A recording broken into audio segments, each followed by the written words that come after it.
Hindi nila sasabihin sa'yo kung kailan ang huling pagkakataon na tumingin ka sa sarili mo sa salamin at nagtanong, ano nga ba talaga ang nakikita nila sa akin?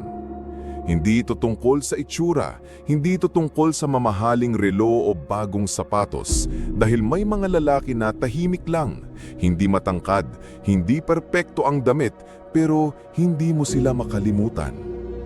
Ang dahilan? Presensya. Hindi mo ito mabibili, hindi mo ito mahihiram, at lalong hindi mo ito mapepeke.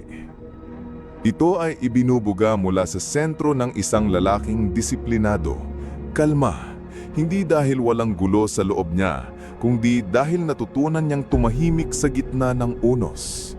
Kapag nakatingin ka sa isang babae at siya lumingon pabalik, ang unang niyang hinahanap ay hindi kulay ng mata, hindi hugis ng mukha. Tinitimbang niya ang lalim ng titig mo. Ito ang hindi alam ng karamihan. Ang mata ng lalaki ay salamin ng kanyang paninindigan.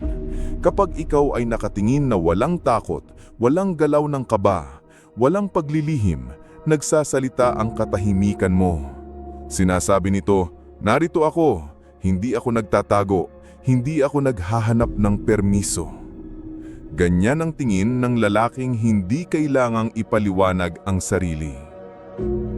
At kapag hindi ka umiiwas ng tingin, kapag kaya mong manatiling nakatitig ng walang kagat ng pag-aalinlangan, nakikita ng babae hindi lang ang anyo mo, kundi ang pundasyon mo. Dito nagsisimula ang lahat, pero hindi nagtatapos sa mata. Dahil ang mukha mo, kahit wala kang simasabi, ay umuukit na ng kwento. Bago ka pa magsalita, naramdaman na nila kung gulo ka o kalma, kung desperado ka o buo.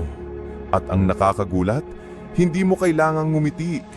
Ang kailangan mo lang ay bitbitin ng isang ekspresyon na parang sinasabing, alam ko kung sinong ako. At kahit hindi mo ako kilala, hindi ako natitinag. Ang lalaking marunong magpigil ng galit, maglaman ng takot, magtago ng lungkot, hindi dahil nagpapakul, kundi dahil pinili niyang manahimik. Yun ang lalaking pinagkakatiwalaan kahit ng mga hindi niya kilala. Hindi siya sumisigaw, hindi siya nagpapatawa, hindi siya nagmamagaling. Pero sa bawat iglap ng kanyang mata, sa bawat tahimik na galaw ng kanyang panga, nararamdaman mong hindi siya nagbibiro. At sa tuwing naglalakad siya, taas noo, likod tuwid, balikat bukas, parang hindi niya iniisip ang tingin ng iba pero ramdam mong alam niya ang epekto ng kanyang presensya.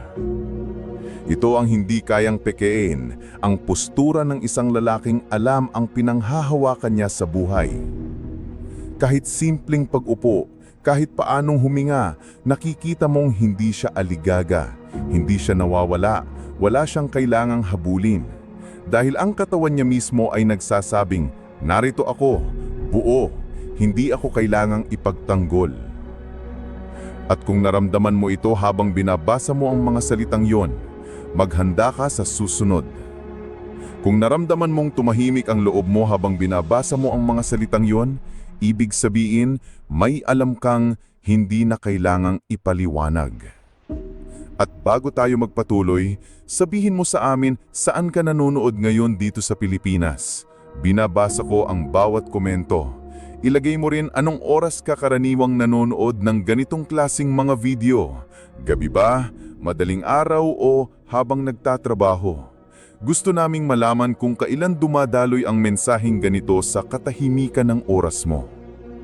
Ngayon, huminga ka ng malalim. Dahil ang susunod na bahagi ay para sa lalaking hindi natatakot sa mga detalye. Sa bawat amoy ng malinis na katawan, sa bawat buhok na inayos ng hindi sobra, sa bawat damit na hindi mamahalin pero maayos ang tiklop, nagsisimula ang disiplina. Hindi ito tungkol sa vanity, hindi ito pagyayabang, ito ay respeto. Respeto sa sarili. Respeto sa mundong ginagalawan mo, respeto sa mga taong makakasalubong mo kahit isang beses lang sa buong buhay. Ang kalinisan ng isang lalaki ay hindi kailangang i-anunsyo. Nakikita ito sa simpleng pagkuskus ng kuko, sa tahimik na presisyon ng kanyang pag-aayos. Kapag naamoy ka at amoy sabon ka lang, hindi pabango, hindi alikabok, hindi sigarilyo, ramdam nila, may lalaking pinipiling hindi pabayaan ng sarili kahit walang nakakatingin. Yun ang sining ng disiplina, ginagawa mo kahit walang pumuri, kahit walang nakakakita, kahit hindi uso. At kapag pinagsama mo ang ayos ng buhok, ang simple pero malinis na damit at ang amoy ng lalaking hindi sumusobra, nabubuo ang isang anyo na hindi matintim pero hindi rin basta. Dahil ang estilo ng isang tunay na lalaki hindi sumisigaw, hindi nangangailangan ng label, hindi kailangang alamin kung anong brand ang suot niya. Ang kailangan lang, paninindigan sa pagpili. Hindi siya padalos-dalos, hindi siya nagpapadala sa uso. Nagtitiklop siya ng damit sa paraang alam mong may ritmo ang kilos. Pumipili siya ng sapatos na hindi makintad pero alam mong tumagal sa ulan. At yun ang hindi napapansin ang marami. Ang katahimikan ng kanyang mga galaw, ang sining ng hindi pagiging pabaya.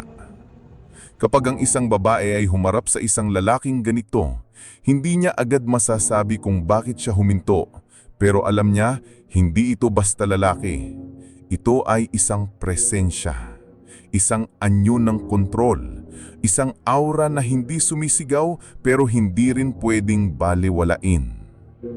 At dito nagsisimula ang tunay na paghanga sa lalaking hindi sinusubukang mapansin kundi imposibleng hindi mapansin. Ang kilos mo ay tula ng iyong katahimikan.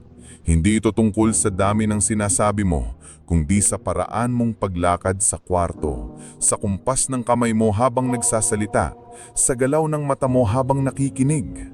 Ang lalaking may halaga, hindi umaasta, hindi nagpapakitang gilas, pero bawat galaw niya may timbang. Hindi marahas, hindi rin mabagal. Tamang-tama lang para malaman mong alam niya kung saan siya naroroon.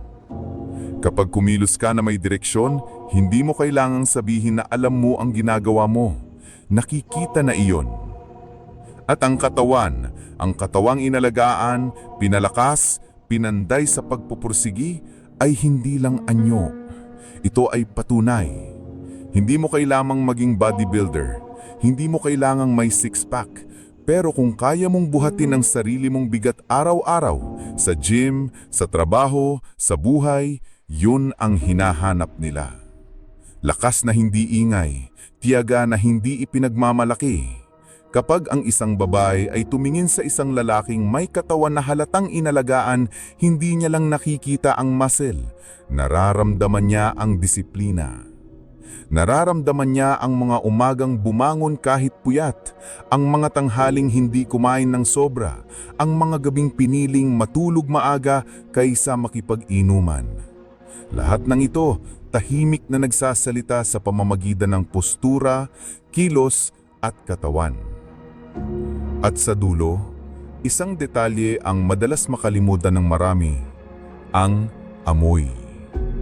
Hindi ito usapang pabango, usapang kalinisan ito. Kapag ang lalaking kaharap mo ay amoy fresko, amoy malinis, hindi matapang, hindi pabigla, parang lumilikha ito ng espasyo kung saan ligtas huminga. Ang simpleng bango ay nagiging paanyaya na, narito ako, hindi kita sasalubungin ng ingay kundi ng ayos. Dahil ang amoy ay alaala. At kung kaya mong iwan ng tama, tahimik at malinis na alaala sa pagdaan mo, mas malalim ang epekto kaysa kahit anong salita. Ito ang hindi nila sinasabi sa iyo sa harap, na sinusukat ka hindi sa yabang, kundi sa pagpipigil mo sa yabang. Na hinahangaan ka hindi sa pananakot, kundi sa kalmadong respeto sa sarili. At ang unang tingin na binibigay nila sa iyo ay hindi lang usapang itsura, kundi ng bigat ng presensya.